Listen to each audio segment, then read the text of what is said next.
Bienvenidos a esto que es definiciones.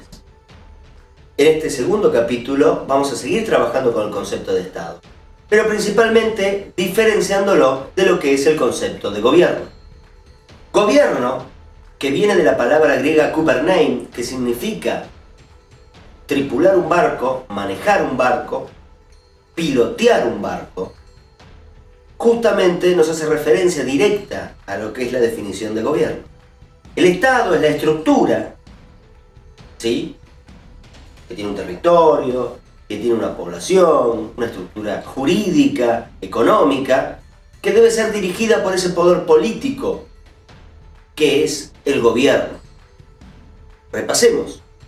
El Estado es la estructura, mientras que el gobierno es el poder político, es quien dirige, quien pilotea esa estructura, el Estado. Vayamos ahora a diferenciar formas de gobierno y formas de Estado. Cuando hablamos de formas de Estado, es en relación del poder con el territorio. Existen tres: el Estado federal, el Estado unitario y el Estado confederado.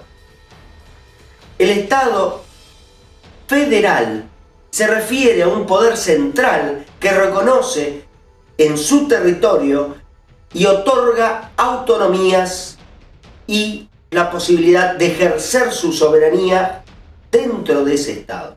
¿Sí? Eso es un Estado federal. Un Estado central que reconoce la soberanía y que reconoce la posibilidad de autogobernarse a ciertos territorios que él gobierna. Cuando hablamos de un Estado centralista, justamente es lo opuesto. Un Estado central que bajo ningún motivo reconoce ninguna autonomía, que limite o reparta su poder. Y finalmente, un Estado confederado o Estados confederados. ¿A qué nos referimos con una confederación? Principalmente para diferenciarla de una federación, es que la soberanía es mucho más marcada. Sobre todo porque los miembros de una confederación son libres de retirarse de la misma cuando lo deseen, mientras que en una federación estaríamos hablando de una secesión o un intento de romper con ese Estado. Mientras que en la confederación son estados independientes que se ponen de acuerdo por tratados entre estados de otorgar un poder superior a ellos. Bien, ahora vayamos a formas de gobierno. Cuando hablamos de formas de gobierno, podemos tomar tres formas de gobierno, como había dicho Aristóteles, aunque esto seguramente podría darse para más videos. Aristóteles hablaba de tres formas de gobierno: la monarquía, la aristocracia y la democracia.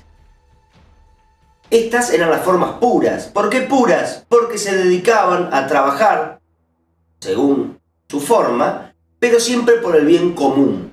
La monarquía, el gobierno de uno solo, pero por el bien común de toda la población. La aristocracia, el gobierno de unos pocos, pero por el bien común de la población. Y finalmente la democracia, el gobierno de muchos, pero por el bien común de la población. Pero también existían las formas impuras, aquellas que habían sido corrompidas o que se había perdido este concepto del bien común. Por eso para la monarquía es la tiranía, su forma impura. Para la aristocracia es la oligarquía y para la democracia la demagogia.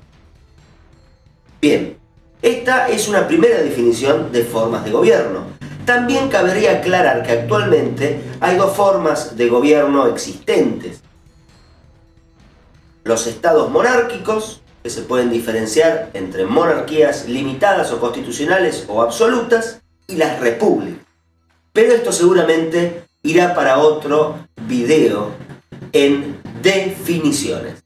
Los esperamos en la próxima edición y desde ya, muchísimas gracias.